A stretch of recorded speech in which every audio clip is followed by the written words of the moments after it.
Hello guys, কি অবস্থা তোমাদের? আশা করি সবাই ভালো আছো। আজকে আমি এক্সপ্লেন করব ব্লিচের এপিসোড নাম্বার 32। এখন তোমরা যদি চিন্তা করো আমার এই বোরিং কোমাটা তোমাদের সামনে কেন নিয়ে আসলাম, তো তোমাদের হয়তোবা জানা আছে যে এই টাইপের চ্যানেলে কপিরাইটের একটা ঝামেলায় পড়তে হয়। সো ওই কপিরাইটটা যাতে আমি এড়াইতে পারি সেই জন্য মাঝে মাঝে আমার এই সুন্দর খোমাটা তোমাদের সামনে নিয়ে আসবো।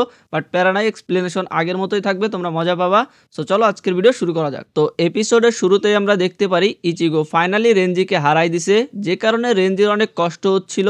তবে তার থেকে বেশি কষ্ট রেঞ্জির এইটা ভেবে হচ্ছিল যে রুকিয়াকে বাঁচানোর জন্য ও কিছুই করতে পারলো না। রেঞ্জির নিজের উপরই রাগ লাগতেছিল, কারণ রুকিয়াকে বাঁচানোর জন্য ও কোনো চেষ্টাও পর্যন্ত করে নাই, কারণ ও ভালো করেই জানতো যে সোল সোসাইটির এগেইনস্টে যায় ও কিছুই করতে পারবে না। আর এই কারণে রেঞ্জি ইচিগোর অনেক রেসপেক্ট করে, কেননা রুকিয়াকে বাঁচানোর জন্য সোল সোসাইটির এগেইনস্টে ফাইট করার জন্য কলিজা লাগে, যেটা রেঞ্জির মধ্যে নাই বাট ইচিগোর মধ্যে আছে। এরপরে আমরা রেঞ্জির পাস্ট দেখতে পারি, যখন ওরা রুকন ডিস্ট্রিক্টে থাকতো।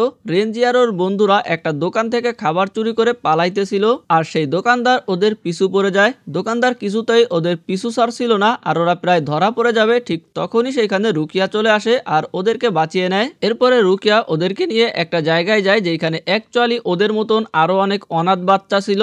রেঞ্জি ওর খাবারটা রুকিয়াকে দিয়ে দেয়। এর মধ্যে সেইখানে একটা ছোট ছেলের খাবার অন্য একটা বড় ছেলে নিয়ে যায়, যার ফলে ওই পিচ্চি বাচ্চাটা কান্না শুরু করে।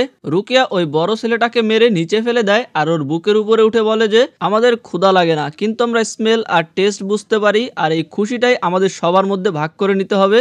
যেটা দেখে বাকি বাচ্চারা খুশি হইতেছিল। রুকিয়া ওদেরকে বলে যে চুপ করো, দুষ্ট বাচ্চাদের মতন করবা না। এরপরে রুকিয়া নিজের ভাগের খাবারটা ওই ছোট ছেলেটাকে দিয়ে এখান থেকে বের হয়ে যায়। রেঞ্জিও ওর পিছু পিছু বেরিয়ে আসে। রেঞ্জি বলে রুকিয়া ছিল সবার থেকে আলাদা, ওর মধ্যে অ্যাটিটিউড ছিল আর কথা বলতো ছেলেদের মতন। এরপরে রেঞ্জি রুকিয়াকে একটা গাছের উপরে দেখতে পারে। রুকিয়া ওরা জিজ্ঞাসা করে যে কি হয়েছে। রেঞ্জি ব্লাশ করতে শুরু করে আর বলে যে কিছুই না, মানে আমাদের রেঞ্জি ভাই ছোটবেলা থেকেই রুকিয়ার উপরে ক্রাশ খেয়ে বসে আছে। এরপরে আমরা দেখতে পারি এই ভিলেজ থেকে একজন সোল রিপার হওয়ার জন্য চলে যাচ্ছিল, আর ভিলেজাররা তারা অ্যাপ্রিসিয়েট করতেছিল।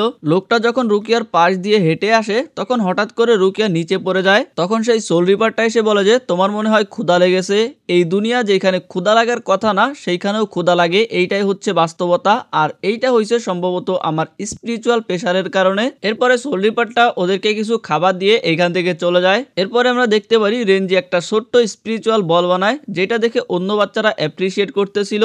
তখনই রুকিয়া ওর থেকেও বড় একটা বল বানায়, যেটা দেখে বাচ্চারা রুকিয়ার কাছে চলে আসে। এদের দুইজনকে দেখে বাচ্চাগুলো বলে যে রেঞ্জি আর রুকিয়া সোল রিপার হবে, কিন্তু রুকিয়া বলে যে না, আমি সোল রিপার হব না, আমি সবসময় তোমাদের সাথেই থাকবো। যেটা শুনে রেঞ্জিও খুশি হয়। এরপরে আমরা দেখতে পারি এইভাবে আরো কিছুদিন কেটে যায়, ওরা ফ্যামিলির মতন সবসময় একসঙ্গে হাসি খুশি থাকে। ব্যাকগ্রাউন্ডে রেঞ্জি বলে যে আমরা সবসময় একটা ফ্যামিলির মতন থাকতাম, তবে খারাপ জায়গায় আর খারাপ সময়, আর এইখান থেকে বাঁচার একমাত্র উপায় হইতেছে সোল রিপার হওয়া। এরপরে আমরা দেখতে পারি রুকিয়া আর রেঞ্জি বড় হয়ে গেছে। রুকিয়া রেঞ্জিকে বলে যে চলো আমরা সোল রিপার হয়ে যাই, তাহলে আমরা সেরিটের মধ্যে থাকতে পারবো, আর আমি শুনেছি ওইখানে ভালো মানুষেরা থাকে। রেঞ্জি বলে এই শহরে আমরা একা এসেছিলাম নিজেদের পরিবার খুঁজতে, কিন্তু এই শহরটা আমাদের বেঁচে থাকার জন্য অনেক কষ্টের ছিল, কেননা এইখানে চুরি মার্ডার এগুলো নর্মাল জিনিস। রুকিয়ার সাথে আমার পরিচয় হয়েছিল 10 বছর হয়ে গেছিল, আর এর মধ্যে আমাদের সব বন্ধুই মারা যায়। সো রেঞ্জিও সোল রিপার হওয়ার জন্য রাজি হয়ে যায়। এরপরে আমরা দেখতে পারি রুকিয়া আর রেঞ্জি সোল রিপার একাডেমিতে ভর্তি হয়ে যায়, কিন্তু সেইখানে ওদেরকে নিয়ে সবাই মজা করত, অপমান করত, ইভেন শিক্ষকও ওদের নিয়ে মজা নিত, কেননা ওরা রুকন ডিস্ট্রিক্ট থেকে আসছে। ক্লাস শেষ করে রেঞ্জির অনেক মন খারাপ হয়েছিল। রুকিয়া ওরে এসে মোটিভেট করতে শুরু করে আর বলে যে তুমি যখন হাত উঁচু করছিলা তখন আমার অনেক ভালো লেগেছে।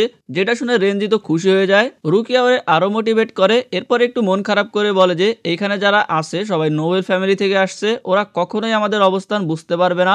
এটা বলে রুকিয়া এখান থেকে চলে যায়। ব্যাকগ্রাউন্ডে রেঞ্জি বলে যে এইখানে আসার পরে আমার আর রুকিয়ার মধ্যে একটা গ্যাপ তৈরি হয়, তবে আমি সব নোবেলদেরকে দেখিয়ে দিব যে আমি কি করতে পারি। এরপরে এক্সামের রেজাল্ট দেয় যেখানে রেঞ্জি সেকেন্ড হয়েছিল, আর এই সংবাদটা ও রুকিয়াকে দেওয়ার জন্য রুকিয়ার কাছে দৌড়ায় আসে। তবে এসে দেখতে পারে রুকিয়ার সাথে নোবেল ফ্যামিলির লোকেরা কথা বলতেছে, আর এদেরকে দেখে রেঞ্জি অনেক অবাক হয়ে যায়। তাদের মধ্যে থেকে একজন রুকিয়াকে বলে যে আমরা তোমার উত্তরের অপেক্ষায় থাকবো। এটা বলে ওরা এখান থেকে চলে যাওয়া শুরু করে। ক্যাপ্টেন কুচুকি যখন রেঞ্জির পাশ দিয়ে হেঁটে যায় তখন তার স্পিরিচুয়াল প্রেশার ফিল করতে পেরে রেঞ্জি ভয় পেয়ে যায় যে এত স্পিরিচুয়াল প্রেশার প্রেসার, আর এমন প্রেসার আমি আগে কখনো ফিল করি নাই। রেঞ্জি এতটা ঘাবড়ে যায় যে ক্যাপ্টেন কুচুকি এখান থেকে চলে যাওয়ার পরেও সেই রেস কাটাইতে পারতেছিল না। রুকিয়া রেঞ্জিকে ডাক দেয়। এরপরে রেঞ্জি বলে যে কি হয়েছে, ওরা এখানে কেন আসছিল। রুকিয়া বলে কুচুকি ফ্যামিলি থেকে আমাকে তাদের মেয়ে হিসাবে অ্যাডপ্ট করে নিতে চায়। ওরা আমাকে এইখান থেকে গ্রাজুয়েট করাবে আর চাইছে 13 কোড গার্ড হিসেবে আমাকে তৈরি করতে। রেঞ্জি খুশি হয়ে যায় আর রুকিয়াকে বলে যে সত্যি তুমি করে দেখিয়েছো। কুচুকি ক্লান হলো সবচেয়ে পাওয়ারফুল নোবেল ফ্যামিলি, সেখানে গেলে তুমি নোবেলদের মতন থাকতে পারবা। আমার তো ভেবেই খুশি লাগতেছে যে তুমি ওইখানে গেলে নোবেলদের মতন খাবার খাইতে পারবা। রেঞ্জি রুকিয়াকে চেয়ার আপ করার চেষ্টা করতেছিল, কিন্তু রুকিয়ার মন খারাপ হয়েছিল আর বলে যে ঠিক আছে। এটা বলে রুকিয়া এখান থেকে চলে যায়। আমরা দেখতে পারি রুকিয়া কান্না করতেছিল। আসলে এটাতে রেঞ্জিরও অনেক খারাপ লাগতেছিল যে রুকিয়া ওর কাছ থেকে চলে যাবে, আর রেঞ্জি নিজেকেই বুঝাইতে শুরু করে যে ফাইনালি রুকিয়া একটা ফ্যামিলি পাইছে, তুমি ওদের মাঝে আর যাইও না। কাহিনী আবারও প্রেজেন্ট টাইমে আসে। রেঞ্জি বলে যদি আমি তখনের কথা বলি তাহলে হয়তোবা তখন আমি ভয় পেয়ে গেছিলাম। আমি হচ্ছে একটা কুকুরের মতো যে হাড্ডির জন্য নিজেকে নিচে নামিয়ে ফেলি। রেঞ্জি ইচিগোর কলার ধরে বলে যে এইটা তোমার ভুল, যার কারণে রুকিয়ার আজকে এই অবস্থা।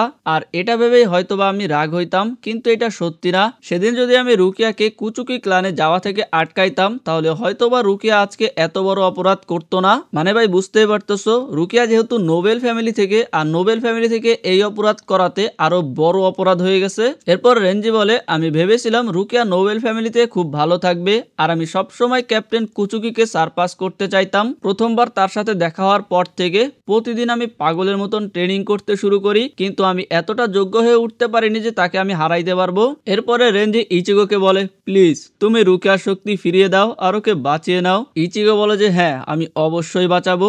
আর এই এপিসোড এইখানেই শেষ হয়ে যায়। আর আপাতত আমাদের 29 সিরিজটা হোল্ড রাখতেছি, আবার পরে শুরু করব, কেননা ব্লিচটা আমি আগে শেষ করে নিতে চাচ্ছি। আর পাশাপাশি নতুন যেসব এনিমি আসতেছে ভাই, এত ইন্টারেস্টিং এনিমি আসতেছে যে আমি এক্সপ্লেন না করে পারতেছি না। সো সেইগুলো পাশাপাশি এক্সপ্লেন করব আর ব্লিচ চলতে থাকবে। তো আজকের মতন এ পর্যন্তই, ভালো থাকো সবাই, বাই বাই।